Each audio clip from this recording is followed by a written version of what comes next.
Perhatian. Konten ini mengandung konsep esensi ilahiyah yang membutuhkan aspek pemahaman mendalam, yang kemungkinan hanya dapat diakses dengan keterbukaan hati dan pikiran, untuk mencapai tingkat pencerahan dan kesadaran yang lebih tinggi. Assalamualaikum warahmatullahi wabarakatuh. Alhamdulillahirabbil alamin, segala puja-puji milik Allah Subhanahu wa taala yang atas rahmat karunia kasih sayangnya. Alhamdulillah pada pagi hari ini kita diberi kesempatan lagi untuk bertatap layar, meskipun kita nggak ketemu langsung, tetapi mudah-mudahan tidak mengurangi esensi dari pembelajaran, di mana pada dasarnya kita semua datang ke sini mengizinkan dirinya untuk rehat sejenak dari apapun itu kesibukan, untuk kita benar-benar bisa berkontemplasi bersama, untuk kita bisa sama-sama meniti ke dalam diri, dan pada dasarnya adalah bagaimana kita terus mengasah, berlatih untuk menuju kepada kesadaran dan kesadaran dan kesadaran. Salawat serta salam itu juga kita lupakan, kita sampaikan kepada seluruh nabi dan rasul, wabil khusus baginda besar kita Rasulullah Muhammad Sallallahu Alaihi Wasallam, kepada para sahabat-sahabatnya, tabiin, pemuka-pemuka agama, wali-wali Allah, pejuang-pejuang bangsa, dan senantiasa sampai kepada kita sampai akhir zaman. Amin, amin ya Allah ya rabbal alamin. Ibu dan bapak, teman-teman sehat ya semua, semangat pagi hari ini. Kita kita discuss lagi gitu ya, kita belajar bareng lagi, dan antusias tentu saja ya, santai, relax, kita kunyah kata demi kata apapun yang nanti dialirkan. Dan seperti apa yang sudah selalu saya ulang-ulang, bahwa saya bicara di sini bukan mau menggurui, bukan paling tahu, bukan paling ngerti. Dan yang paling penting, kita di sini berpotensi dan terus menjadi murid yang nggak pernah selesai gitu ya. Kita sesama murid bertumbuh, yang kita sama-sama belajar deh intinya gitu ya, untuk menikmati semua pembelajaran ini. Dan kita akan melanjutkan dari apa yang udah kita bahas kemarin.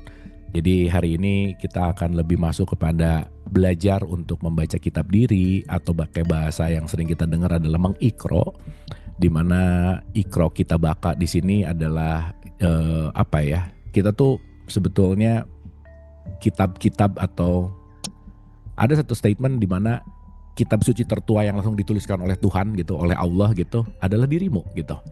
Maka bacalah dirimu, bacalah kitabmu, maka kamu akan lebih mengenal siapa dirimu. Yang selalu kita ulang-ulang ada kata-kata man arafah nafsah faqad arafah robah. Siapa mengenal dirinya pasti mengenal Tuhannya, begitu.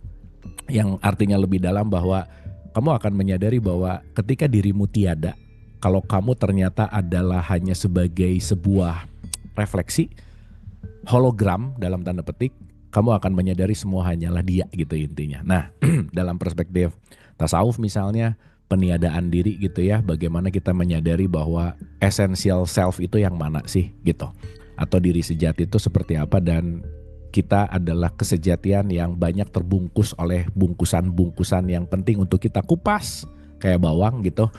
Jadi setiap perjalanan hidup adalah mengupas gitu ya. Hidup ini adalah belajar, setiap jam adalah jam pelajaran, setiap tempat adalah tempat belajar. Siapapun yang datang ke kita adalah utusan untuk kita mengambil pelajaran. Jadi jangan lelah untuk belajar, karena ya hidup ini adalah bagaimana kita terus belajar dan bertumbuh gitu. Baik, Ibu dan Bapak, teman-teman semua, saya mau mengawali dulu pakai beberapa perspektif ya. Jadi hari ini mungkin akan lebih banyak untuk feelingnya gitu ya, daripada thinkingnya gitu. Dan seperti biasa, apa yang kemarin udah kita bahas, saya sedikit balik dulu ke pembahasan kemarin, supaya nanti kita bisa pemanasan ke pembahasan berikutnya. Oke. Seperti apa yang udah diulang-ulang ya, saya izin pakai coret-coret ya Ibu Bapak ya, supaya kebayang gambaran-gambaran simpelnya seperti apa. Nah, hari ini saya mau dalam konteks dimana kan kalau kita udah ulang-ulang ya, saya selalu mengulang-ulang bahwa misalkan, atau kita pakai Quran dikit aja ya, supaya ada basic dimana pemahaman kita akan ada di situ gitu. Di Al-Baqarah awal itu kan ada kalimat begini, Alif Lam Mim Zalikal Kitabul La Raiba Fihi Hudal Lil Muttaqin, kitab ya. Jadi saya selalu ulang-ulang, kalau ada kata-kata kitab di dalam Al-Quran itu bukan bukunya. Jadi buku itu sarana ya, jangan lupa gitu. Jadi buku adalah sarana untuk bagaimana kita menemukan jati diri gitu. Ya, jadi saya mau gambarin dulu gini. Jadi jangan sampai nanti sibuk sama bukunya, tapi sama esensinya enggak gitu. Misalkan ya, kalau kita bicara, let's say Allah gitu, menurunkan wahyu kepada Nabi Muhammad gitu kira-kira, utusannya gitu, Rasulullah gitu ya. Dan keluarlah mushaf yang namanya buku, yang namanya Quran gitu. Ingat ya, ini yang kita baca sekarang itu namanya mushaf. Mushaf itu adalah bukunya. Oke? Nah, nanti kita akan mengerti bahwa bagaimana Allah menurunkan petunjuk kepada Nabi Muhammad, dan Nabi Muhammad itu memberikan sebuah contoh dengan perilaku dan ditulis atau dalam artian dibukukan, jadilah mushaf gitu. Ya, kita lihat dulu kronologisnya. Nah, berarti yang diturunkan itu kalimat-kalimat Allah itu kan sebetulnya unlimited, tidak terbatas. Masa kalimat Allah cuma ada 30 juz, kan nggak begitu gitu. Makanya Quran sendiri di surat 31 ayat 27, kalimatku kalau semua pohon dijadikan pena dan lautan dijadikan tinta, ditambah lagi nggak akan ada habisnya gitu. Berarti mushaf ini yang sekarang bentuknya adalah buku, itu sebetulnya adalah, kalau kita nih ya, kita di sini, dia adalah jembatan atau bridge atau sarana, bukan kepada bukunya, tapi kepada bagaimana buku membawa gerbang, membuka pintu gerbang untuk masuk ke dalam diri kita gitu. Karena nanti dengan gerbangnya ke dalam, jangan lupa Allah lebih dekat daripada urat leher juga kan, gitu intinya. Nah, jadi artinya dengan kita membaca mushaf, artinya bukan apa yang dibaca, atau ini nanti kan disebut kitab ya, kadang-kadang kitab tuh artinya buku gitu.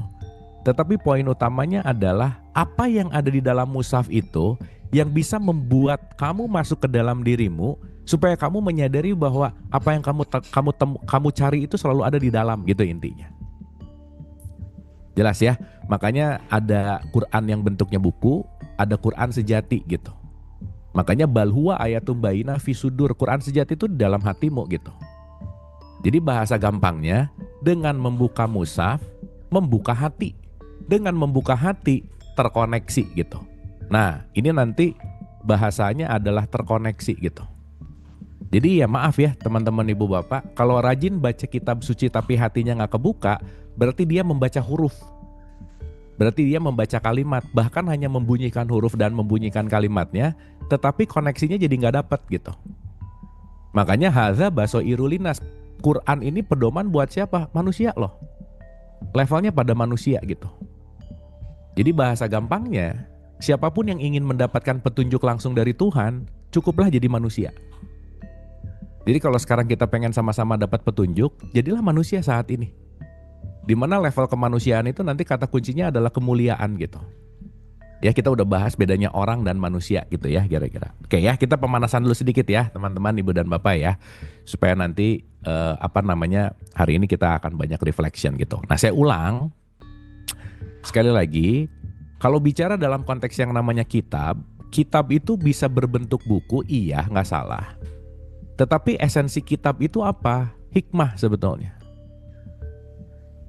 Gitu ya. Esensi kitab itu apa? Pelajarannya sebetulnya. Gitu. Jadi dalam konteks ketika kita mau masuk kepada kitab, di sini ada yang namanya makna gitu. Sehingga makna inilah yang akan bisa kita lakukan dalam keseharian. Gitu. Jangan sampai baca buku tidak dimaknai, tidak merubah diri gitu. Gitu ya. Jangan sampai ininya rajin diulang-ulang tapi hatinya nggak kebuka gitu misalnya. Sehingga nanti kita akan mengerti bahwa oke, berarti semua apapun adalah sarana untuk ke dalam. Oh, kalau gitu nanti kita ngerti juga.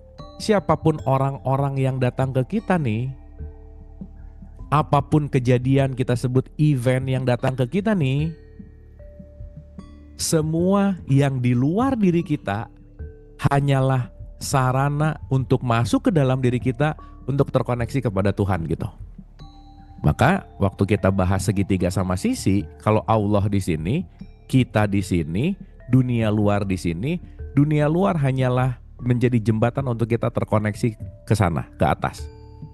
Ini disebut metakosmos, ini disebut makrokosmos, ini disebut mikrokosmos gitu. Yang mendatangkan eksternal siapa? Ya dia juga. Dia menampil untuk kita ke dalam untuk mengenal dia. Dia menampil untuk kita ke dalam untuk mengenal dia. Maka dia akan menampil berulang-ulang dalam berbentuk yang beda-beda. Tapi esensinya cuma satu, supaya kamu bisa lebih mengenal dirimu dan terkoneksi kepada aku gitu. Jelas ya, makanya dalam perspektif ini kalau kita udah mulai lebih dewasa menghadapi hidup, udah lebih sadar menghadapi hidup, baru nanti akan relate bahwa kemana saja kamu menghadap, di situ wajah Allah. Ya iyalah, semua makro itu datang dari meta, dan makro itu untuk membawa kita menuju kepada mikro gitu. Makanya sanurihim ayatina, tanda-tanda itu akan ada di luar dan ada di dalam. Untuk apa? Untuk kamu mengenal diri. Karena kenapa? Kalau kamu mengenal dirimu, kamu tahu bahwa semua perangkat dirimu tuh nggak ada. Identitas tuh kamu tuh nggak ada. Jabatan kamu tuh nggak ada. Status sosial kamu tuh nggak ada. Gitu. Yang ada cuman siapa? Yang ada cuman dia gitu. Jadi mungkin nanti akan menyadari bahwa kalau aku 4-nya nggak ada, aku 3-nya pun nggak ada. Yang ada adalah aku 2 yang menuju kepada aku 1 gitu. Nah ini dalam proses kemarin kita bahas perjalanan naik kesadarannya, naik itu adalah mi'raj gitu. Jadi kalau kita kaitkan sedikit dengan pembahasan yang lalu, Isra Mi'raj adalah perjalanan naik kepada puncak yang namanya kesadaran. Nah, Sidratil Muntaha itu ada di sini gitu. Berarti kalau saya mau naik ke atas, naik gunung, bawa banyak beban, berat. Maka kalau saya mau ringan naik ke atas, bebannya dilepas-lepasin dong. Ya. Jadi kalau yang hari ini banyak bawa beban-beban yang lupa untuk dilepasin gitu, kayaknya penting untuk dilepas-lepasin juga gitu. Karena mau naik ke atas tuh berat kalau bebannya banyak gitu. Gitu ya. Dan beban-beban yang paling sangat berat untuk kita simpan itu adalah beban-beban emosi dan memori, di mana kalau pakai bahasa yang gampang, beban terberat dalam hidup adalah sesuatu yang belum kita terima dalam hidup ini gitu. Jadi pertanyaannya, gimana saya mau naik kepada kesadaran kalau masih bawa ransel yang penuh dengan kebencian, bawa ransel yang penuh dengan kedengkian, bawa ransel yang penuh dengan penilaian, bawa ransel yang penuh dengan dendam gitu. Makanya kan nanti kita akan ngerti nih ya. Contoh nih ya, ini menarik banget nih. Sampai sini oke, Ibu dan Bapak, teman-teman? Clear ya? Sip, oke. Ibu Bapak seperti biasa ya, ini nggak boleh serius-serius, ini wajahnya kayak mau UTS ya, santai aja ya. Ya jangan serius-serius amat ya, tenang aja. Ya sungguh-sungguh boleh, serius jangan gitu, santai kita pokoknya. Ya oke. Saya ulang ya. Berarti pertanyaannya, petunjuk sejati ada di mana sih? Quran sejati itu ada di aku 2. Quran aku 4 itu namanya mushaf gitu. Ini ada yang bisa dibaca, dibunyikan, itu Quran di aku 4 gitu. Ya, nah, jadi dalam konteks ini, kalau kita bicara dalam wilayah bagaimana kita naik atau untuk membaca kitab diri, berarti bahasa gampangnya adalah aku 4 yang kita naik ke aku 3 yang kita naik ke aku 2 yang nanti akan melebur dengan aku 1 gitu. Ya, nah, jadi nanti kita akan ngerti bahwa setiap perjalanan ini ternyata perjalanan menuju kepada titik diri kita yang sejati. Jadi perjalanan ini bukan keluar, tapi ke dalam gitu. Ya, perjalanan ini bukan perjalanan geografis, tapi perjalanan spiritual. Nggak ada ruang dan waktu gitu. Makanya kalau nanti ada kata-kata fiha abada, abadi gitu, itu ada 2. Orang banyak mengatakan atau mengartikan abadi itu adalah forever gitu, selamanya. Padahal sesuatu yang abadi itu adanya pada konteks yang namanya eternal. Dan eternal itu bukan masalah di mana, bukan masalah kapan, bukan geografis, tapi ketika aku sudah menyatu dengan kekinian, hadir utuh di sini saat ini gitu. Nah artinya nanti kita ngerti bahwa kalau orang jarang main ke saat ini, orang tidak berdamai dengan saat ini, dia akan sibuk dengan masa depan dan masa lalu gitu. Saat sibuk dengan masa depan dan masa lalu, dia akan sibuk di wilayah aku 3 dan aku 4. Gitu ya. Makanya nanti ini bridging ke Ramadan gitu. Makanya Ramadan itu penting banget. Ingat ya, Ramadan dan bulan Ramadan 2 hal yang berbeda gitu. Nah, jadi artinya apa? balik ya, saya mau ulang lagi. Di Aku 4 ini bentuknya buku, bentuknya syariat, bentuknya gerakan, bentuknya ritual, bentuknya upacara, apapun ya. Bentuknya tuh rumah ibadah gitu. Jadi ini bentuknya lebih kepada fisik gitu intinya. Makanya kalau di teman-teman Islam ya, dalam tradisi Islam kan pasti sering baca surat Al-Qari'ah gitu, misalnya di 5677 tuh ada kalimat gini nih. Sesungguhnya Al-Quran ini adalah bacaan yang sangat mulia. Coba kita renungin ya, Al-Quran ini adalah bacaan yang sangat mulia. Nabi Muhammad waktu dapat Quran, emang dapat buku? Kan enggak. Berarti ada sesuatu yang dibaca yang bentuknya bukan tulisan. Bahkan ketika Nabi Muhammad dikatakan apa sih Quran yang sejati, nggak ada tulisan, nggak ada hurufnya. Itu satu. Ya. Pada kitab yang terpelihara, iyalah bahwa utusan dia yang bentuknya ruh kan selalu dipelihara oleh sumber. Dan kita ini punya utusan-utusan itu semuanya kan gitu. Ya, utusan terdekat dalam hidup kita tuh hati nurani kita gitu. Itu jangan lupa. Bahwa terkoneksinya kita kepada sumber, itu kita bisa pakai hati nurani yang diberikan kepada kita, diutuslah bahasanya. Nah, ini ada kalimat yang menarik di 79 ya. Tidak menyentuhnya kecuali orang-orang yang disucikan. Maaf ya, kamu gak akan masuk ke yang terpelihara itu kalau kamunya belum bersuci gitu. Nah, ini juga jadi sorry to say gitu ya.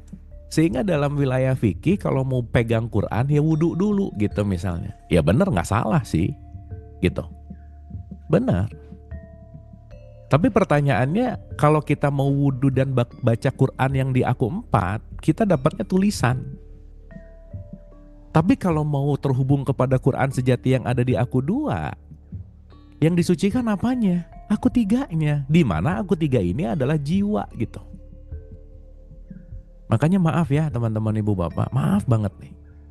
Sesaat kita baca Quran, ngaji, belajar, tapi jiwanya gak suci, jiwanya gak dimurnikan, itu kita akan hanya obesitas pengetahuan, tapi kualitas hidup gak berubah gitu. Sehingga ketika kualitas hidup gak berubah, pengetahuan nambah, tapi jiwanya gak makin bersih gitu kira-kira. Dan orang yang jiwanya gak bersih, pasti susah mendapatkan ketenangan dalam hidup gitu. Makanya kalau dalam perspektif tasawuf itu ada tahali, taholi, baru bisa tajali. Mau dimurnikan, diisi dengan yang bersih, baru bisa melebur gitu. Dan nanti kita akan ngerti nih, oh ternyata semua permasalahan-permasalahan hidup yang datang ke aku, itu adalah sarana untuk aku belajar terus membersihkan Aku 3 gitu. Sehingga yang kita anggap orang menyebalkan itu menyakiti hati, tetap ternyata nanti kita ngerti bahwa kedatangan dia ternyata gambaran Aku 3 aku, yang dimana jiwaku, ketika kita benci sama orang kan yang datang bencinya dari dalam diri sendiri dong. Mereka yang datang ke kita hanyalah untuk menyadari Aku 3 jiwa-jiwa kita yang jangan-jangan tidak disadari. Contoh, teman-teman ibu bapak maaf ya, kalau kita benci sama orang, kebenciannya udah ada di dalam diri kita. Begitu baca sesuatu masih sakit hati, oh aku masih sakit nih berarti. Kan yang paling susah adalah, makasih ya, hai orang yang nyebelin, kamu datang untuk menyadarkan aku bahwa Aku 3 aku dalam tanda petik belum suci gitu. Makasih ya, hai orang-orang yang menyebalkan, hai orang-orang yang aku gak suka, hai orang-orang yang aku benci. Karena kamu datang, aku jadi sadar kalau aku tuh masih ada benci, masih ada dengki, masih ada marah, masih ada. Karena semua tertanam di Aku 3 gitu. Tertanam di jiwa gitu. Nah, nanti kita akan ngerti tuh. Dalam perspektif ini, semua yang tertanam itu ada di alam bawah sadar. Dan alam bawah sadar itu akan menjadi personal reality kita gitu. Kenapa orang susah berubah? Karena dia tidak merubah programnya, tidak merubah personal reality-nya. tidak merubah sudut pandangnya gitu misalnya. Sehingga ketika nanti kita ngelihat ini semua seapa adanya, nah udah tuh. Saya pernah bahas ya teman-teman ibu bapak, sampai Nabi Muhammad itu pernah ada doa, Allahumma arini al-ahsya'a kama hiya. Ya Allah, berikanlah aku kekuatan untuk melihat seapa adanya. Sehingga aku tidak mengikuti emosiku, aku tidak mengikuti keinginan tubuhku, aku tidak mengikuti keinginan pikiranku. Karena kalau tubuh, emosi, pikiran terus aku kasih makan, aku akan terkontaminasi dalam ilusi-ilusi keinginan gitu intinya. Gitu ya. Sehingga nanti kita akan ngerti bahwa semuanya tuh balancing sebetulnya. Sehingga nanti kalau masuk ke dalam titik itu, kan kita sama-sama belajar ya. Jadi artinya apa? Kalau aku tiganya belum pure, nggak murni, ya sorry ya, maaf nih. Bukan hanya sekarang mau pegang Quran wudhu dengan fisik, bukan, itu mah aku 4, iya oke lah. Tapi artinya apa? Kalau kamu mau dapat hikmah, gak mungkin kalau kamu tidak menyucikan jiwa gitu. Maka petunjuk itu nomor 1 datang dari pengetahuan. Dan pengetahuan itu akan menjadi program ketika kita beramal soleh gitu. Jadi ya maaf banget nih. Rajin ngaji tapi pelit, gak mau nolong orang, gak dapat hikmah. Rajin ngaji tapi susah maafin orang, gak dapat hikmah. Dia cuman obesitas pengetahuan dengan hafal, tapi jiwanya gak suci gitu. Dan akan susah terkoneksi ke aku 2 nanti gitu. Yang akhirnya apa? Semuanya, contoh nih ya, apapun coba kita lihat nih, misalkan saya ulang-ulang supaya kita balik ya, 12:22 gitu misalnya. Dan tatkala dia cukup dewasa, kami berikan kepadanya hikmah dan ilmu. Jadi hikmah dan ilmu itu datang dari kedewasaan. Dan ingat, orang yang dewasa itu adalah orang yang tidak atau mengurangi konflik dalam hidupnya gitu. Ya, jadi kedewasaan itu sarana latihan untuk kita nggak melihat konflik di situ. Tapi yang aku lihat adalah pelajaran untuk menumbuhkan. Jadi kalau balik lagi ya, pengajian sering, khataman sering, tapi konfliknya makin gede, berarti dia dapat pengetahuan dan membunyikan kitab, tapi jiwanya nggak bertumbuh gitu, nggak dewasa. Berarti kalau orang yang dewasa, akalnya matang, pikirannya dipakai, intelektual dan rasionya jalan gitu. Dan orang yang intelektual dan rasionya jalan, minimal dia punya keapatisan sesaat untuk menerima apapun, nggak asal telan gitu. Berarti dia menggunakan filter untuk memasukkan apapun ke dalam dirinya. Nggak asal dengar iya aja.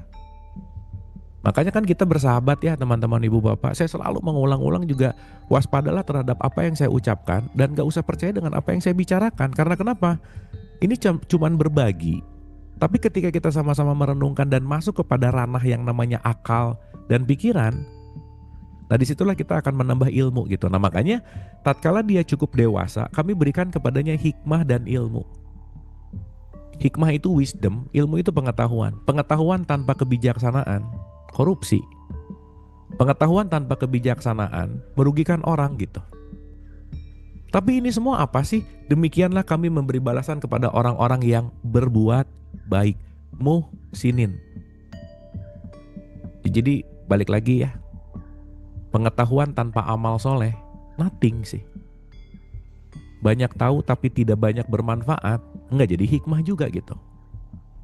Karena latihan-latihan kebijaksanaan bukan di ruang pengajian, tapi di ruang hidup gitu.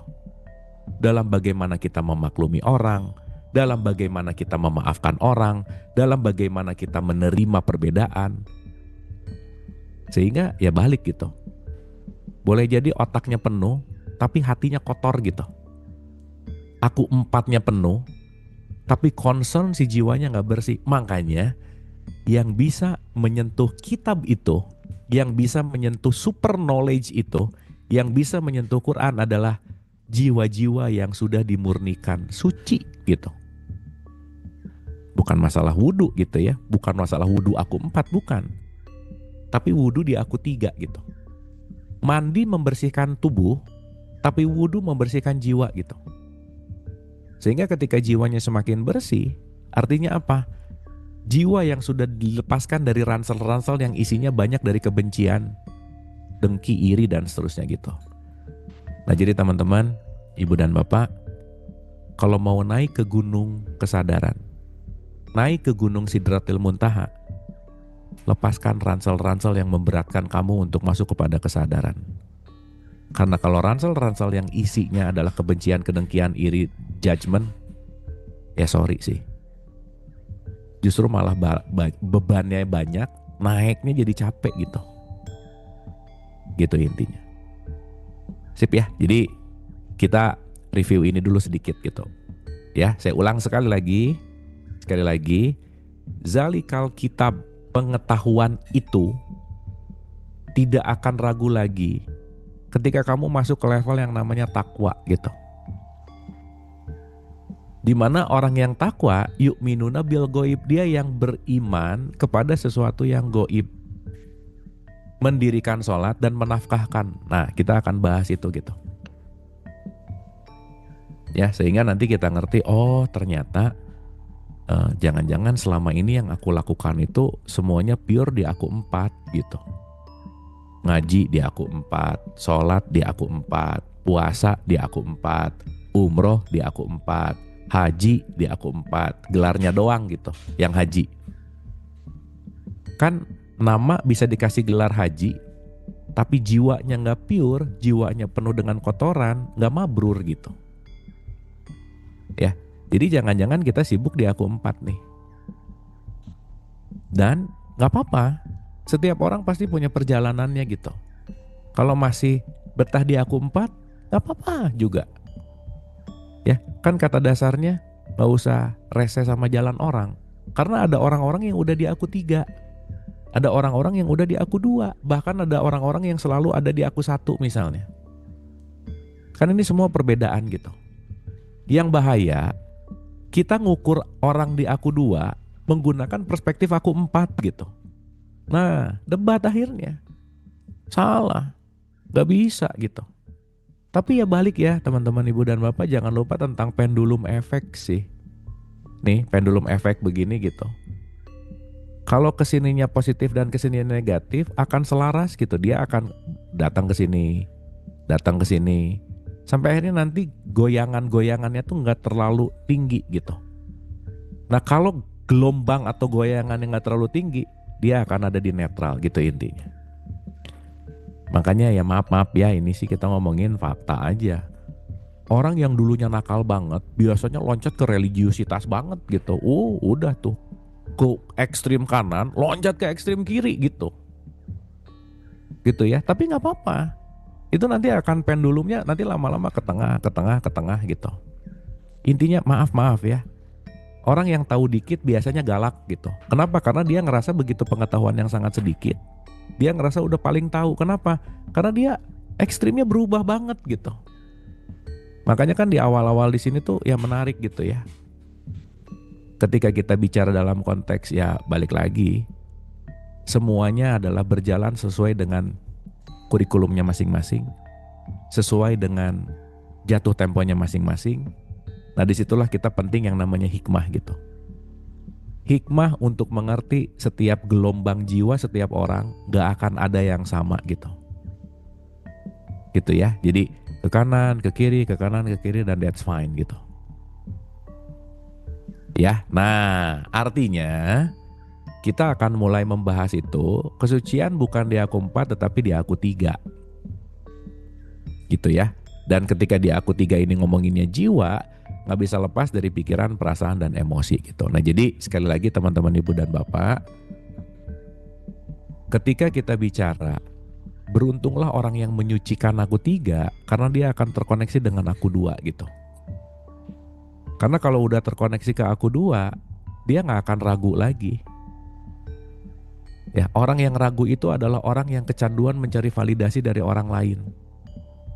Orang yang kecanduan menurut pokoknya katanya. Seakan-akan dia gak punya jawaban langsung di dalam gitu. Ya. Dan yang menarik adalah ketika validasi ini berjamaah, pengennya jadi lebih banyak gitu. Makanya yang sering saya ulang-ulang, kalau orang masih memaksakan keyakinan orang lain menuju kepada keyakinannya, berarti dia juga belum yakin-yakin amat. Kenapa? Masih perlu tambahan member kok gitu. Seakan-akan kalau tambah banyak, tambah yang yakin, aku akan merasa benar karena kenapa? Yang lain juga gitu. Nah, tipikal orang kayak gini pasti iritasi dengan perbedaan gitu. Sesaat ngelihat yang beda dengan mayoritas yang ada, cepat-cepat disalahin.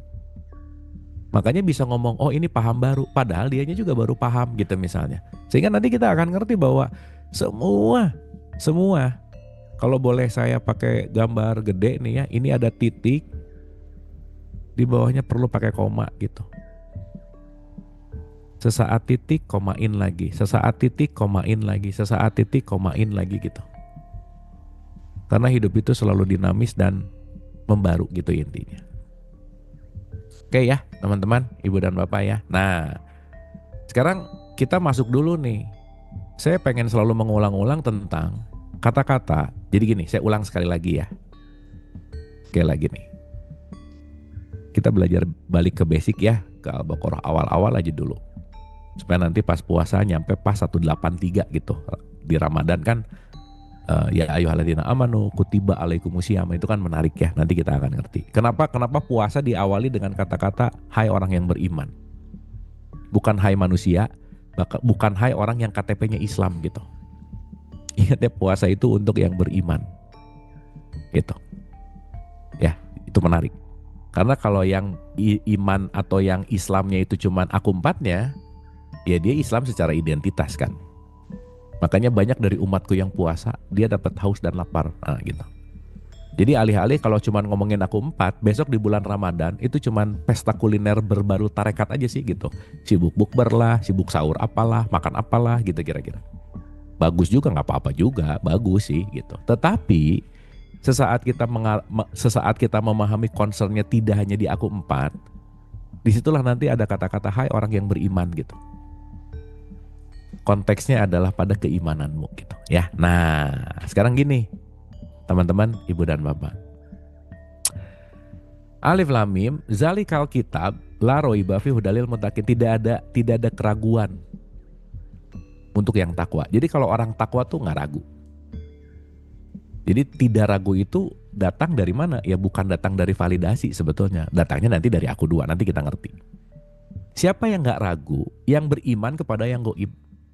Yang mendirikan sholat lah ya, bukan yang sholat nih. Beda. Kalau sholat aku 4, mendirikan sholat aku 3. Makanya fawailul lil musholin, celakalah orang yang sholat, itu bukan celakalah orang yang mendirikan sholat, enggak. Kalau mendirikan itu berdiri dari 4, berdiri ke 3, tegak ke 2, nyambung ke 1. Makanya disebut mi'raj gitu. Paham ya? Jadi sholat itu bukan hanya 4, aku 4 gitu.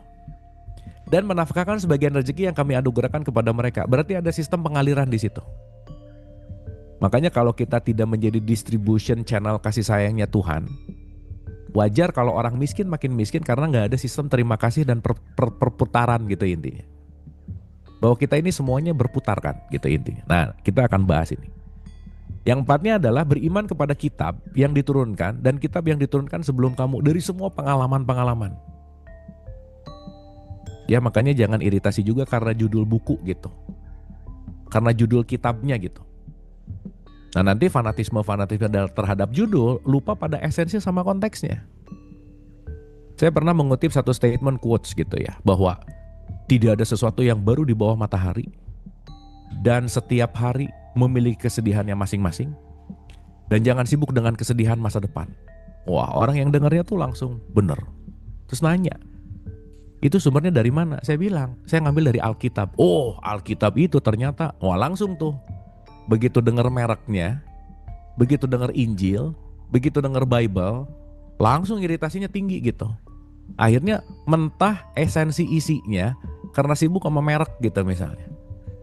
Ya tapi nggak apa-apa juga ya, karena memang di level itu juga penting ada orang yang menyadari bahwa penting mereknya dulu. It's okay sih gitu. Ya, nah makanya kenapa penting untuk menuju kepada hakikat atau isi? Karena kalau kita nggak bisa merasakan isinya, kita hanya sibuk untuk concern membanding-bandingkan merek gitu. Nah, jadi saya mau bahas dulu begini teman-teman ibu bapak. Saya mau ulang-ulang dikit ya, dan kita akan mulai dalemin dikit aja. Iman itu kaitannya nggak sama aku 4. Anyway, saya nggak harus bahas lagi 1, 2, 3, 4. Saya rasa ini udah oke ya, nggak harus satu-satu lagi ya, gitu ya. 4 jasad, 3 jiwa, 2 ruh, 1 dia gitu, 1 sumber gitu ya. Oke. Iman itu bukan concern kepada jasmania atau identity. Bukan pada identitas gitu. Tetapi iman itu ada letaknya pada jiwa. Makanya orang yang takwa adalah yang beriman kepada yang goib. Goib itu udah kita bahas ya, sesuatu yang hidden. Tak tampak lah gitu kira-kira. Tak tampak bukan berarti nggak ada gitu. Ya, artinya ini lagi berbicara tentang concern yang namanya dimensi. Bahasa gampangnya ada dimensi fisik dan ada dimensi non fisik. Ada dimensi jasmani, ada dimensi mental misalnya. Ibu bapak, kita nggak bisa ngelihat mental seseorang. Yang bisa kita lihat adalah perilaku dari seseorang itu yang digambarkan oleh mentalnya gitu. Kita nggak bisa ngelihat orang sholat loh. Yang kita lihat adalah gerakan sholatnya. Sholatnya bisa kita rasakan. Kenapa? Karena sholat nanti berkaitan dengan sesuatu yang hidden. Yang hidden ini nanti akan berpengaruh kepada jasmani gitu. Wah, lucu deh. Kemarin saya diundang di acaranya Nahdlatul Ulama ya. Saya ketemu sama satu dokter ahli psikiatri, S2 psikiatri, dia ngajar gitu di university dan kebetulan jadi moderator. Kita bicara tentang keluarga yang maslahat lah di situ. Bu dokter ini bilang, Kang, tahu nggak? Banyak loh orang yang rajin sholat tetap depresi, rajin sholat tetap anxiety, rajin sholat tetap stres gitu. Kayaknya kita penting untuk meredefinisi bahwa sholat itu bukan hanya urusan fisik deh. Dimana yang banyak kejadian, concern ketika melakukan yang namanya ritual didorong oleh konsep keharusan. Ditakut-takutin dosa. Itulah kenapa banyak orang sholat susah khusyuk. Ya gimana mau khusyuk orang jiwanya gak tenang. Allahu Akbar, rakaat 2, rakaat 3, rakaatnya aja lupa gitu. Dan itu sudah tertanam di subconscious mind-nya. Sudah tertanam di dalam konteks kebiasaannya gitu misalnya. Ya. Nah, jadi dalam perspektif ini artinya apa? Ada loh sesuatu yang hidden. Wah, ini nanti kalau kita dalamin ya, mudah-mudahan dalam 2-3 pertemuan kita bisa beresin si modulasi ini gitu ya teman-teman ibu bapak. Ini saya mau loncat ke ending aja ya. Ini contoh sederhana dulu ya, supaya kita nanti ngerti gitu. Nanti kita balik tarik ke sini. Contoh. Kita bisa ngelihat pensil ini. Betul ya? Kita bisa ngelihat pensil ini. Oke? Pertama, kita ngelihat pensil atau ngelihat layar, itu penting. Kita lupa layarnya, kita lihat pensilnya. Oh, itu pensil, padahal aku melihat layar, di dalam layar ada pensil. Ibu bapak teman-teman mau gak mau kan gak ngelihat saya lagi ngelihat layar handphonenya masing-masing. Betul gak? Itu satu. Berarti dalam melihat itu layernya banyak banget. Ya banyak banget. Nanti kita part by partnya kita kupas. Karena jangan sampai tertipu dengan panca indera. Karena panca indera itu lemah dalam melihat konteks yang namanya realitas gitu. Ya. Kan yang kemarin saya contohin juga ya. Misalnya abu tuh yang mana? Yang ini. Yang ini gitu. Nah sekarang pertanyaannya, kalau saya gini, ibu bapak masih dengerin si abu gak kira-kira? Betul gak? Sesaat kita ketipu sama avatar-avatar nih, Ini kalau tampilannya gini nih, ada kucing ngomong misalnya, nggak mau gitu. Padahal kalau kita tahu siapa isi di dalamnya dan ini hanyalah sebuah avatar, berarti ada pandangan ketika kita melihat dalam konteks yang namanya fisik, ada sesuatu yang goib bahwa yu'minuna bil goib, berimanlah kepada sesuatu yang dalam tanda petik tidak tampak gitu. Makanya Imam Ali bilang, undur makola wala tandur makola, kamu jangan ngelihat siapanya. Bukan masalah casing, tapi masalah isi. Nah, urusan avatar ini juga, maaf ya, itu banyak meresahkan gitu.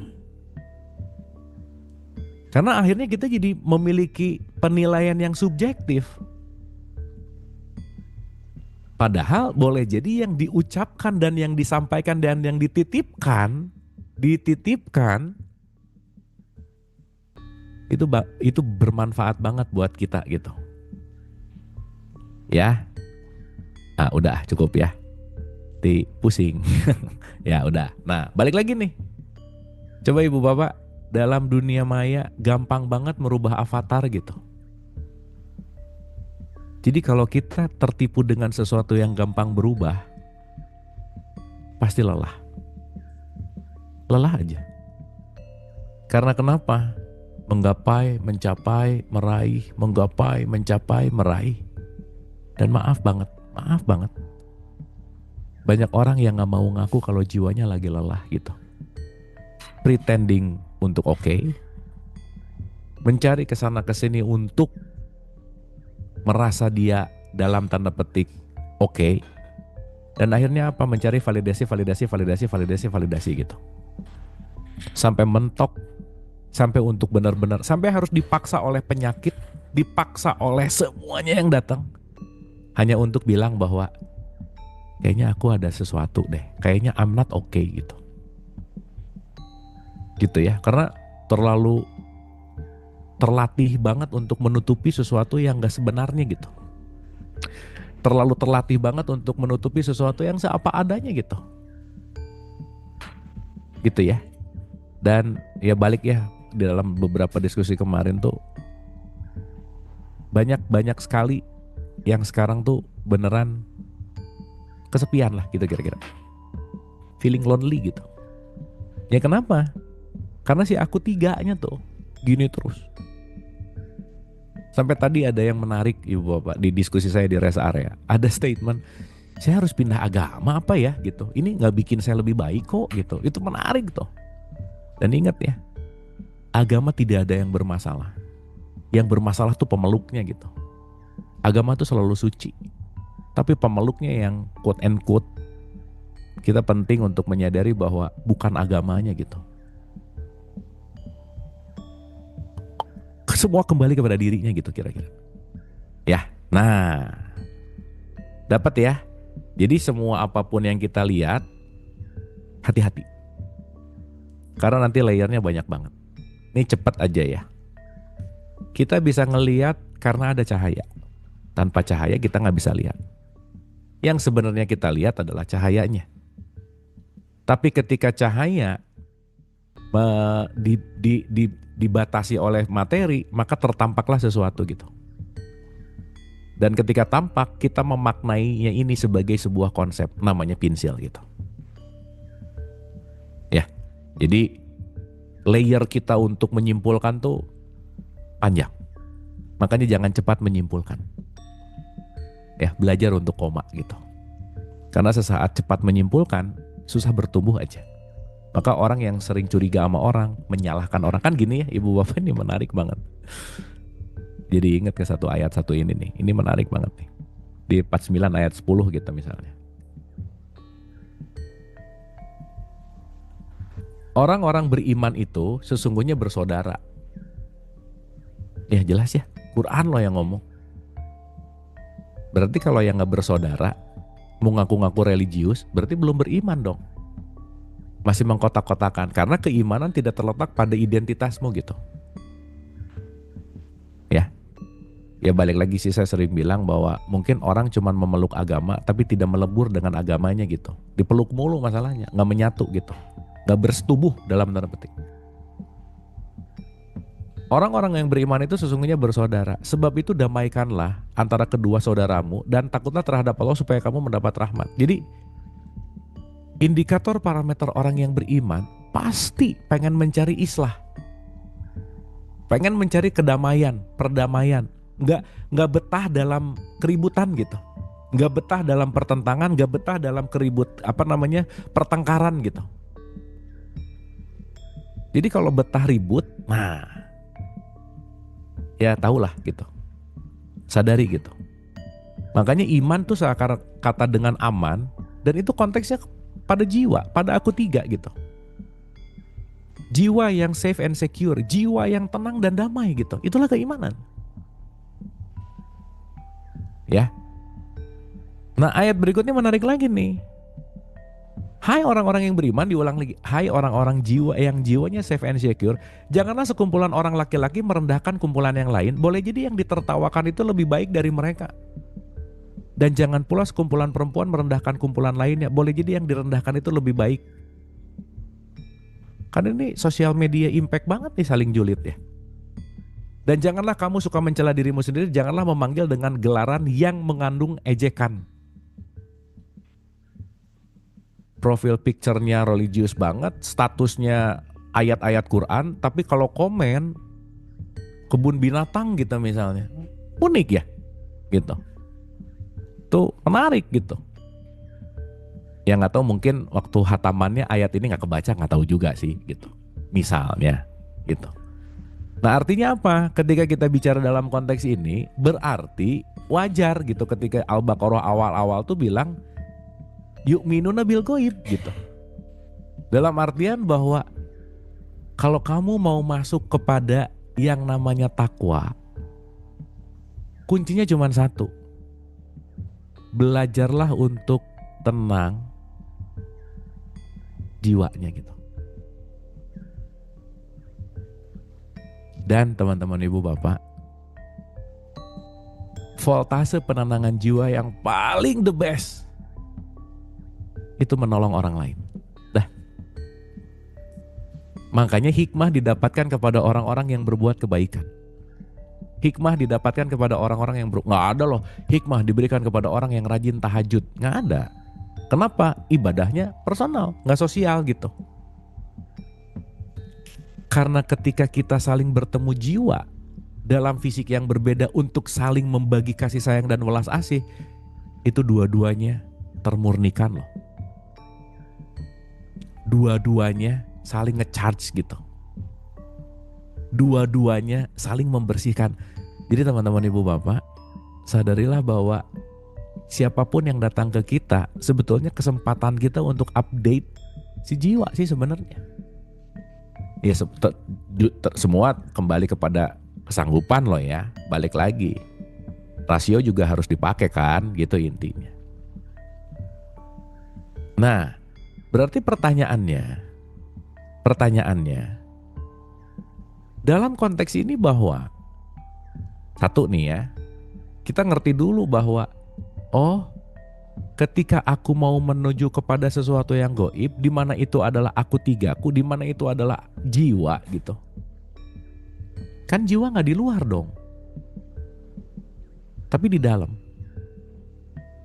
Maka aku empat yang namanya jasad, ditambah aku tiga yang namanya pikiran, perasaan, emosi. Inilah yang dijadikan sebagai yang namanya alat, tools, sarana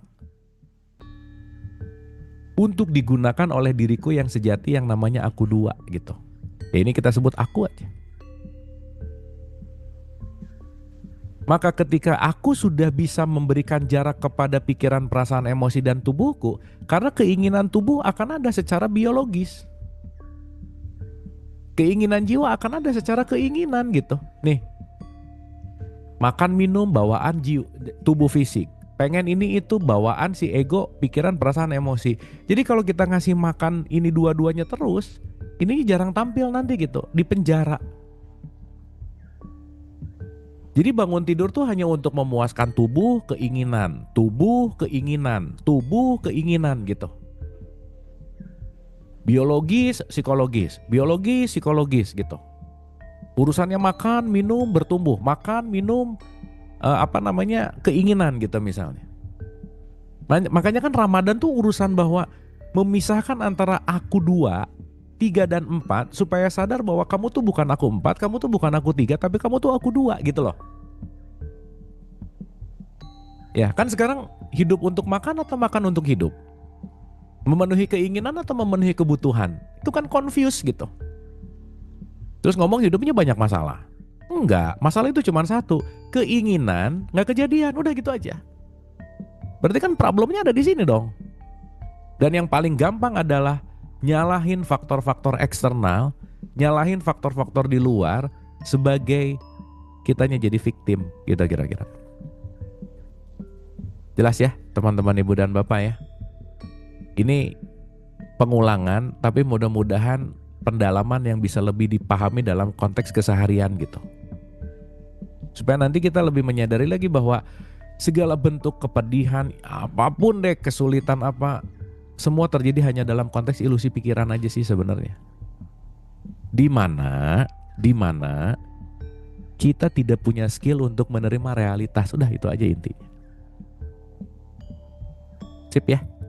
Nah, berarti mau nggak mau nih si segitiga jiwa ini banyak kalau disebut kotoran gitu. Ranselnya tuh diisi sama kotoran-kotoran gitu intinya. Sehingga ketika si kotoran-kotoran ini menjadi sebuah perilaku kita, kebiasaan kita, ya udah. Kita tidak benar-benar menjadi manusia merdeka karena kita dikontrol oleh inilah nanti kelak yang akan kita sebut sebagai yang namanya habits gitu. Jelas ya? Nah berarti kan pertanyaan besarnya adalah gimana nih ngelepasin si kotoran-kotoran ini gitu. Nah saya kasih gambaran dulu begini teman-teman ibu bapak. Contoh nih, kalau kita ngelihat orang, please, nomor 1, lakukanlah yang namanya respect dulu, apapun itu. Apapun itu. Kenapa? Yang kelihatan itu cuman faktor di sininya nih. Kita nggak ngelihat faktor ininya nih, gitu.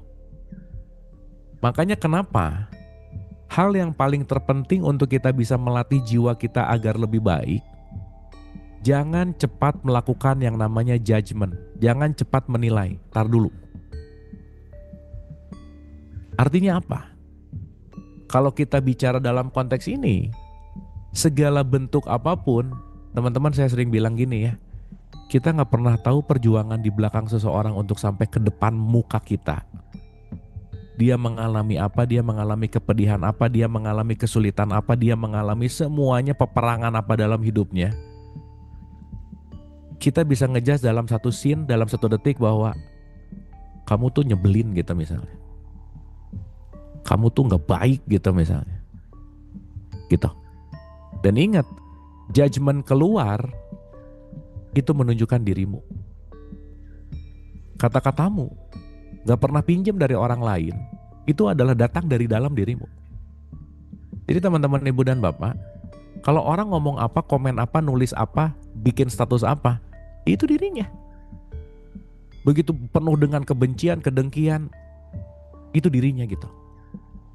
Nah itu semua 98% inilah yang disebut yang namanya goib gitu bahasa gampangnya. Gitu ya. Kalau pinjam perspektif psikologi, inilah yang disebut alam sadar. Inilah yang disebut alam bawah sadar. Dan 98% dikuasai oleh ini nih. Dan nanti kita ngerti bahwa satu, perspektif ada di sini, belief system ada di sini, habits ada di sini. Dan ini adalah program yang kita install seumur hidup gitu. Jadi ya sorry nih, kalau yang 98% yang gak dirubah, kita gak akan bisa ngerubah hidup gitu intinya. Contoh ya, kita sekarang sama-sama belajar. Yang masuk ke sadar berapa banyak sih? Dikit loh. Sehingga banyak tahu, tapi tidak merubah kebiasaan. Nggak bisa. Karena kata kuncinya adalah bagaimana kita merubah yang namanya habits. Jadi kalau banyak tahu tapi habits nggak berubah, pasti yang kita undang sama lagi. Pasti yang berbuah sama lagi. Kenapa? Karena yang dilakukan adalah menanam sesuatu yang sama gitu intinya. Nah ini yang tadi saya bilang, ransel-ransel berat hidup tuh ada di sini nih. Jadi kalau boleh pakai hitungan ya, bawah sadar itu katakanlah, ya anggap aja gini lah. Sadar itu 1%, bawah sadar itu 99%, 90% itu tidak sadar bahkan gitu. Jadi kita tuh banyak gak taunya tentang diri sendiri gitu. Maka maksud saya kalau udah jelas kita banyak gak taunya tentang diri sendiri, mending mengurangi nilai orang lain, sok tahu ke orang lain, mending fokus sama yang gak taunya aja sih gitu. Karena kalau kita fokus sama yang gak taunya, ini nanti naik nih. Mengurangi, sadarnya jadi lebih naik lagi gitu. Oh iya. Itulah ketika kita bicara dalam konteks banyak mengambil pelajaran, banyak mengambil hikmah gitu intinya. Ya, jangan lupa ya, banyak orang melakukan berdasarkan keyakinannya. Ya keyakinan dia. Jangan sampai keyakinan kita dipaksain ke keyakinan orang yang orang harus maksa atau dipaksa sesuai dengan keyakinanku. Nggak bisa. Karena keyakinan datang dari mana? Dari sini nih. Gitu. Maka beda antara keyakinan dan realitas gitu. Dan kalau kita nggak mau dan nggak bisa menumbuhkan keyakinan, stuck aja udah, selesai. Oke? Nah, artinya di sini banyak ransel-ransel, luka, duka, apa deh gitu. Semuanya lah. Mau itu bahasanya inner child kayak, mau itu bahasanya the dark night of the soul, terserah deh. Terserah. Tapi kalau pinjam dari bahasanya tasawuf, inilah yang disebut amarah. Yang bahaya adalah amarah yang ada di yang 90% yang tidak disadari. Itu sangat bahaya. Nah maka, siapa yang akan menyadarkan amarah-amarah kita? Ya si orang-orang nyebelin itulah gitu. Utusan-utusan itu yang datang nyebelin, ya ampun ternyata aku masih ini ya. Ngelihat lagi, ya ampun ternyata aku masih ini ya. Mereka semua hanyalah cermin, balik lagi. Makanya puncak dari ketakwaan itu kan memaafkan ya teman-teman ibu bapak. Nah oleh karena itu, sadari dulu bahwa banyak yang tidak aku ketahui tentang diriku. Pertanyaannya, sudah sepantas apa aku menilai orang lain sementara nilai diriku aja aku gak ngerti gitu. Itulah kenapa Nabi Muhammad selalu menggunakan kata-kata sahabat gitu loh teman-teman. Udah ya kita sahabatan aja, kenapa? Kita saling membuka. Karena ada yang dititipkan ke kamu, kunci untuk membuka subconscious ke aku. Amarah aku, kuncinya dititipin sama kamu. Kamu datang untuk membuka alam amarah aku untuk sadar bahwa aku masih punya perasaan itu gitu. Jadi kalau kita ngelihat semuanya adalah kunci ke dalam diri, setiap yang datang adalah puzzle dari kunci mechanical untuk ngebuka brankas itu tuh. Museum-museum kebencian kita yang kita pegang selama ini gitu. Kan kita tuh museum kebencian, ya di bawah di sini tuh kan museum kebenciannya banyak lah gitu kira-kira. Kan koleksi dengki banyak ya, koleksi marah banyak gitu. Wah dikoleksi terus nggak mau dilepasin gitu. Kambing dipiara jadi gede, kurban. Ini benci dipiara nggak jadi apa-apa ya, coba gimana? Dipiara terus tuh di sini gitu. Dan nggak sadar piaraannya banyak gitu. Setiap piaraan kan harus dikasih makan ya. Kalau nggak dikasih makan cranky nanti. Cranky marah, mencuat lagi. Ayo coba ngasih makan benci, ngasih makan marah, ngasih makan dengki, ngasih makan julid, ngasih makan. Ayo kita sibuk tuh ngasih makan yang itu tuh gitu. Terus ngasih makan kebijaksanaannya kapan? ngasih makan hikmahnya kapan gitu. Jangan-jangan sibuk ngasih makan yang koleksi-koleksi itu gitu. Ya teman-teman ya, ibu dan bapak ya. Nah, oleh karena itu supaya kita hari ini nggak dapat hanya nutrisi pikirnya, nanti tadi tuh udah mau masuk ke sini sih sebenarnya. Tapi balik ya, nanti ini kita akan bahas lebih dalam gitu. Tapi at least ini tuh dari tadi tuh sebetulnya lagi ngebahas 1, 2, dan 3 sebetulnya. Insya Allah next week ini kita akan bahas lebih dalam, supaya nanti kita ngerti bahwa semua yang datang ke kita tuh informasi gitu. Informasi, ingat ya. Yang kelak akan jadi pengetahuan. Perlu dipahami, jadilah konsep, yakin baru keyakinan. Nah nanti kita akan menembus banyak persepsi dan asosiasi gitu. Oke ya teman-teman ibu bapak ya. Dah, apapun yang diterima sama nutrisi intelektualnya, intelijennya, dipegang aja dalam pengetahuan. Nah sekarang kita akan belajar untuk berkomunikasi dengan si goib dalam tanda petik. Maksudnya ini komunikasi goib bukan ngobrol sama hantu, bukan ya. Ngajak ngobrol sama goibnya kita artinya apa? Bahasa kerennya sekarang disebut self talk. Oke? Karena kalau kita jarang ngajak ngobrol jiwa kita, dia tuh pengen diperhatiin. Maka kalau dia lagi caper, dia ngasih impuls-impuls benci gitu. Makanya kalau jiwa lagi caper, semesta menghadirkan problem namanya. Kenapa? Dengan problem ini, kecaperan-kecaperan jiwa kita jadi masuk ke dalam gitu. Oke? Kan gak ada ya kita ambil hikmah dalam keberhasilan ini. Gak ada. Belajar lebih cepat, lebih dalam kalau kita lagi lagi menderita gitu. Makanya kita ambil hikmah ya dari kesalahan ini. Udah, hikmah itu ada di kesalahan, hikmah itu ada di kegagalan. Makanya jangan terlena sama happy gitu. Happy itu tidak menumbuhkan, by the way. Bahagia itu tidak menumbuhkan dalam tanda petik ya. Tapi bukan berarti jangan bahagia juga, jangan. Kan kita kan on and off ya. Makanya netral tuh terbaik sih. Kesuksesan itu jebakan pada satu sisi. Makanya banyak orang berkarya ketika dalam penderitaan yang dalam, terciptalah hasil karya yang luar biasa. Setelah sukses nggak ada lagi karya baru. Kenapa? Udah happy kok gitu. Dianya nggak menderita lagi gitu. Jadi teman-teman ibu bapak yang lagi happy sekarang sok cari penderitaan. Makanya saya selalu mendoain ibu bapak semua teman-teman semoga banyak masalah dalam hidupnya ya. Kenapa? Karena dengan masalah banyak untuk kita sadari untuk main-main ke jiwa kita gitu intinya. Oke?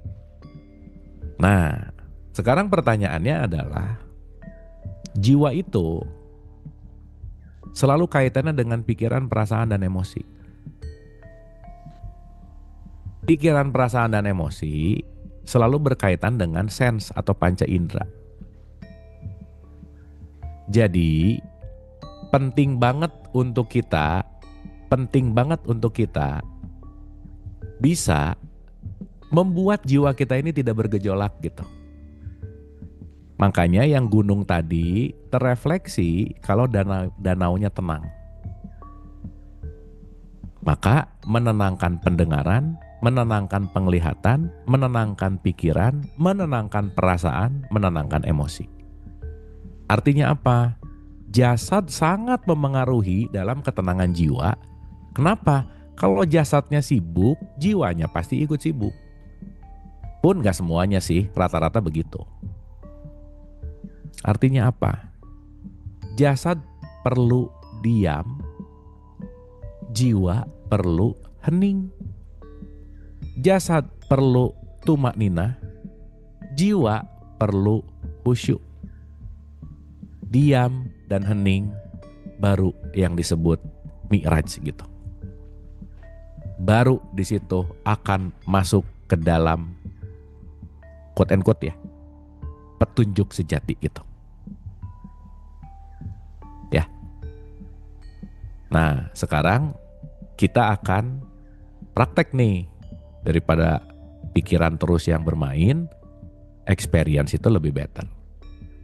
Nah, ibu bapak boleh cari duduk yang nyaman. Boleh sender, pokoknya duduknya nyaman aja. Dah ya, lepas ini jangan mikir gitu, jangan banyak mikir, jangan dipikir. Kan tadi dipikir ya, oh iya itu ke situ. Tadi tuh bicara rasio, sekarang kita bicara rasanya gitu. Ya, supaya nanti rasa dan rasionya dapat. Oke, sekarang duduk santai, relax. Dan yang tadi saya ceritain bahwa yang membuat jiwa kita nggak tenang itu adalah physical atau pandangan fisik. Jadi ibu bapak bersyukur dan beruntunglah kita dikasih kelopak mata karena hanya dengan menutup mata kita. Saat itu kita bisa menutup quote and quote gangguan visual gitu.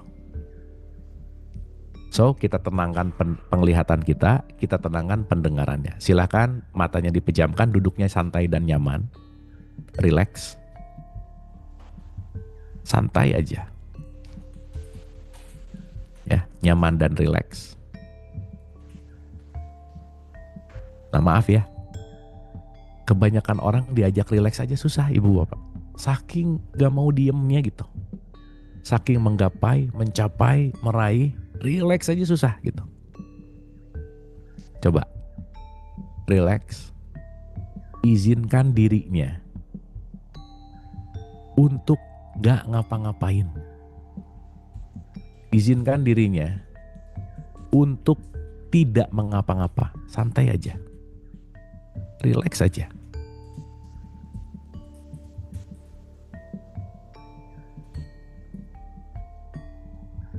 Oke? Santai, relax.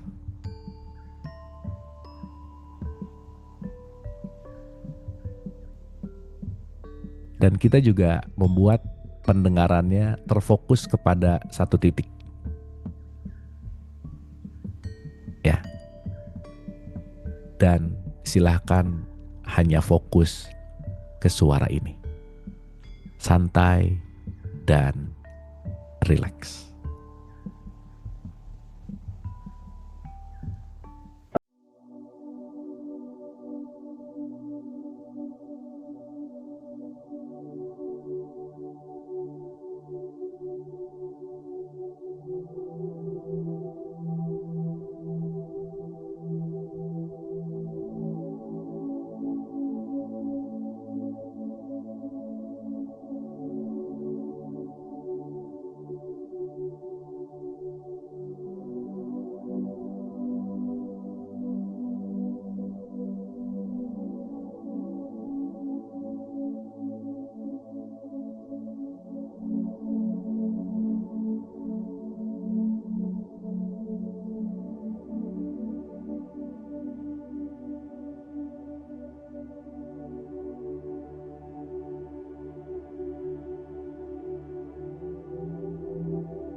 Terima kasih Ibu dan Bapak teman-teman. Itu mungkin yaitu sulit diceritain gitu ya dengan kata-kata, dengan konsep gitu, karena sesuatu yang kita alami langsung. Jadi setidaknya rasionya kita oke, rasanya kita oke. Dan maaf ya, mungkin di luaran sana nggak kejadian lebih baik. Maaf ya, misalnya ada orang nyebelinnya, dia nggak berubah. Tapi rasain deh, ada sedikit beban yang lepas. Betul nggak Bu Pak? Ada sedikit beban yang faktanya nggak berubah. Tapi aku memaknai dengan perspektif yang baru gitu. Faktanya nggak berubah. Tapi ransel yang penuh dengan kebencian, dengki, iri dan seterusnya turun gitu. Ada feel calming di situ. Much love di situ.